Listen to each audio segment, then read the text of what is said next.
हाँ हाँ හොඳයි හාමුදුරනේ අපි ලෑස්ති.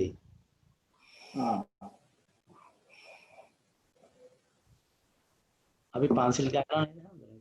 Oh, welcome all to our children program Dhamma School. Every Saturday evening we host this online temple to share the teachings of the Buddha with our children and also facilitate chanting for blessings by hosting a Bodhi Pooja after this children program. Today we thought of hosting this in a different manner by inviting a guest speaker, one of the very renowned Buddhist monk, great scholar, Reverend Dr Sumanasiri, Maha Thero. He is going to do a short talk on aspirations for good association. That is our title for the Dhamma School today. We are discussing about the stanza we chant for aspirations. Imina punya kammena mami bala samagamo satam samagamo hotu yava nibbana pacciya. That is the stanza we normally recite. We thought of taking that title as today's subject for the Dhamma School.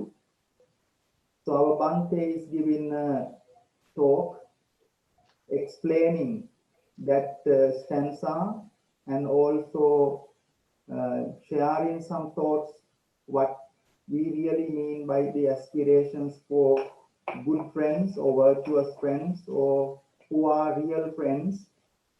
He will explain those things. We are very grateful to Most Venerable Dr. Sumanasiri Maha Thero for accepting our invitation and spending few minutes with our children to enrich their understanding. And what we will do, we will first observe the precepts and start the program. As today's program is sponsored by Mr. Murali and Mrs. Priya Chandrasena and their family. They wanted to remember their beloved father, Mr. Sri Kandiya Shanmuganathan, and also to share the merits with all the departed relatives and friends in their family, also to share the blessings with the family, and also Dr. Richard Limbin and the family wanted to think of their beloved daughter, beloved sister, Mrs Aye Limbin, and to transfer the merits. Bearing those good thoughts and aspirations, we will start observing the 5 precepts, and then our Bhante will make the reflections on aspirations for good association, good friends. So let us start by observing the 5 precepts. Namo tassa bhagavato arahato samma sambuddhassa. Namo tassa bhagavato arahato samma sambuddhassa. Namo tassa bhagavato arahato samma sambuddhassa. Buddhang saranang gacchami, Dhammang saranang gacchami, Sanghang saranang gacchami, Dutiyampi buddhang saranang gacchami, Dutiyampi dhammang saranang gacchami, Dutiyampi sanghang saranang gacchami, Tatiyampi buddhang saranang gacchami. Tatiyampi dhammang saranang gacchami. Tatiyampi sanghang saranang gacchami. Panati pata veramani sikkhapadang samadhiyami. Adinādāna veramani sikkhapadang samadhiyami. Kāmesu micchācārā veramani sikkhapadang samadhiyami.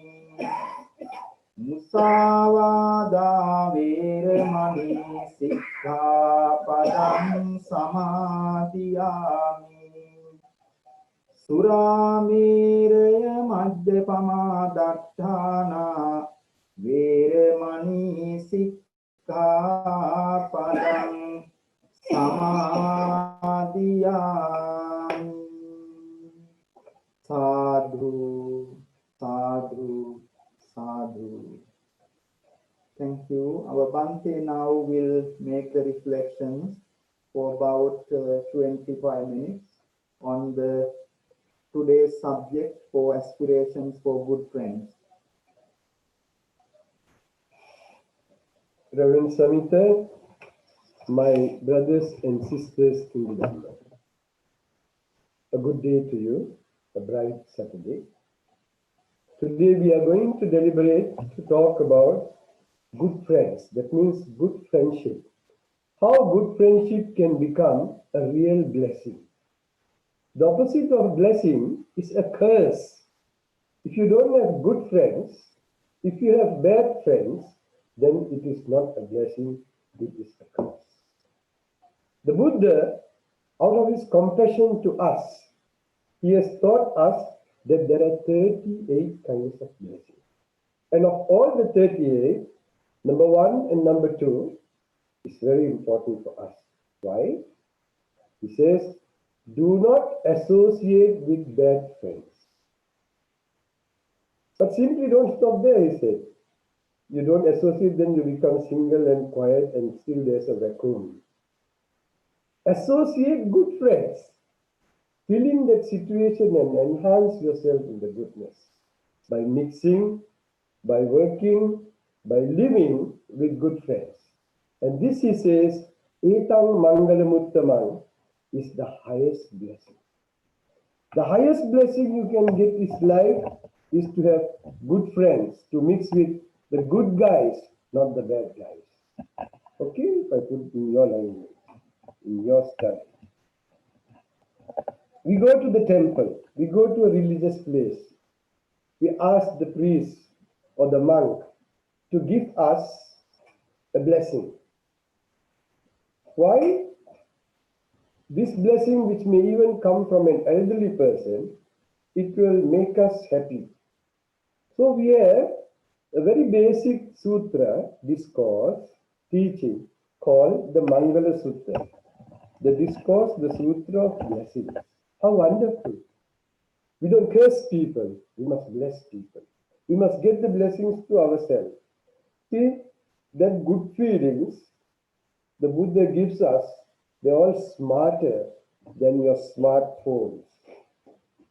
The Buddha starts, first he said, I repeat, not to associate with bad friends. They are not your real friends. Associate, make friends with the good ones. Second, that is the positive part of it. Good friends who are moral and ethical. And keep away from those who are unethical, immoral, and bad friends. Those who talk bad, those who act bad, those who behave badly, whether by speech or by physical action or by mental thinking. So therefore, the kindness of the Buddha is for us to mix with whom? The wise person. the intelligent person. Not mere intellectuals, but people who understand what is good and bad, what is ought to do and ought not to do, what is right and wrong, who tells us good things. They can be smaller than us. They can be bigger than us. The size is not the matter. What is the message they are trying to give us? What they are trying to tell us, that is what matters more. So, not simply becoming mere positive and not simply rejecting negatively, but understanding what is good and what is bad. Be a moral person. Don't be an amoralist. That means a person who doesn't believe that there is a mother, that there is a father, that there is a result of the good and bad you do. Such people are called bad people. They are amoralists, against morality. They don't believe in good and bad, mother and father. The actions we do can give us good results, and the bad actions we do can give bad. The thing is just an act only without a result. So this is called nihilism, becoming zero, no sense of values at all. And this is not just against religion, this is against human ethics, human morality. Morality and ethics gives us a sense of value that we can use in society to apply in all our movements and our work in our life, in this or that. Being a materialistic person, we cannot improve our life. You are Sunday school children. I want to warn you not to think that the phone, iPhone, or computer is your best friend. Your mother is your best friend, says the Buddha. Says the Buddha. So you can't change that just simply like that. You know how interesting the Buddha puts you. Mom is the best. But he also says so is the daddy. So they are both mom and dad as one unit. Don't segregate, don't separate them. There cannot be a father or there cannot be a mother without a father. One depends on the other. Because there is a so there is a father. So therefore, we must treat them both equally. Even in our heart, sometimes we have a choice a little bit more for mother or father. We must always talk to them equally. So they were happy. And because they taught us, they are teachers how to walk, how to talk, how to be cheerful. And when we cry, they soothe us. We must remember all this with gratefulness. You may not know, according to what we call in Buddhism, the law of karma, we have chosen our parents and born unto them. We are not simply born accidentally, biologically. We are born by the collaboration of which we did by coming to them as their kid, as their son or daughter. This is the mystery of life. It is not so easy simply to understand that. We need to look into these things much more openly so that we understand what is our real original nature. When we understand this, we understand more the value of our parents. We are 40% determined by nature what we inherited from our mom and our dad. This nobody can deny. This is what some tells us. But the other part of us, the 60%, is how we are nurtured, how we grow, how we study, how we educate ourselves, how the environment deals with us and how we interact, how we improve the environment or make it bad, how we neglect our surroundings, how we improve them,